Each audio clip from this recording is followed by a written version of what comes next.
అదే RTV app వార్తల్ని క్షణాల్లో చదివే అవకాశం ఉంటుంది. ఒక న్యూస్ పేపర్, ఒక టెలివిజన్ ఛానల్ మీ చేతుల్లో ఎప్పుడూ ఉంటాయి.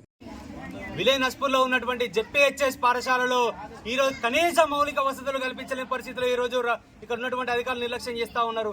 ఈ రోజు విద్యార్థుల నుంచి మాకు వచ్చినటువంటి కొన్ని సమస్యలు ఏవైతే ఉన్నాయో ఆ సమస్యలకు అనుగుణంగా మేము ఈ రోజు వామపక్ష విద్యార్థి సంఘాలుగా ఈ రోజు విద్యార్థులతో కలిసి ఇక్కడ రోడ్డు మీద ధర్నా చేస్తా ఉన్నాము. ఈ రోజు పాఠశాలలో ఉన్నటువంటి మౌలిక సదుపాయాలు కల్పించకపోవడం, అదేవిధంగా నాణ్యమైన భోజనాన్ని అందించకపోవడం, ఈ రోజు వీళ్ళ విద్యార్థులకు పెట్టే భోజనంలో పురుగులు కానీ ఇక్కడ ఉన్నటువంటి బండలు కానీ రావడం జరుగుతూ ఉంది. ఈ రోజు పిల్లలు ఏ విధంగా భోజనాన్ని తింటారని చెప్పేసి మేము అడుగుతా ఉన్నాము. ఈ రోజు పిల్లలు కూడా ఈ వర్షాకాలంలో వర్షం నీరు చల్లులాగబడి క్లాస్ రూమ్ లో పదనవుతా ఉన్నవి.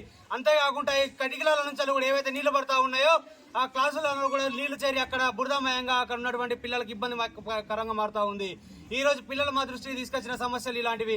ఈ రోజు గతంలో కూడా ఏదైతే పాఠశాలకు సంబంధించి అనేక సమస్యలు ఉన్నప్పటికీ ఈ రోజు అధికారులకు ఇక్కడ వినతి పత్రాలు ఇచ్చినా కూడా స్పందించలేని పరిస్థితి.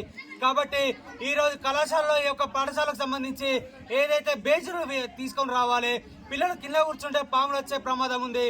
ఈ రోజు అదే విధంగా ఈగలు వాళ్తా ఉన్నవి, భోజనం సరిపడా పెట్టడం లేదు, ఏమన్నా ఎక్స్ట్రా భోజనం పెట్టమని చెప్పేసి అంటే ఇక్కడ ఉన్నటువంటి ఎవరైతే వడ్డిస్తా ఉన్నారో వాళ్ళు కూడా వీళ్ళ మీదకి కోపంగా మాట్లాడడం జరుగుతూ ఉంది.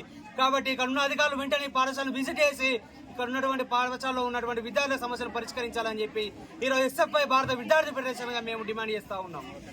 మరిన్ని వీడియోస్ కోసం ఛానల్ ని సబ్స్క్రైబ్ చేయండి, లేటెస్ట్ అప్డేట్స్ కోసం వాట్సాప్ ఛానల్ ని ఫాలో చేయండి అండ్ లింక్ డిస్క్రిప్షన్ లో ఉంది.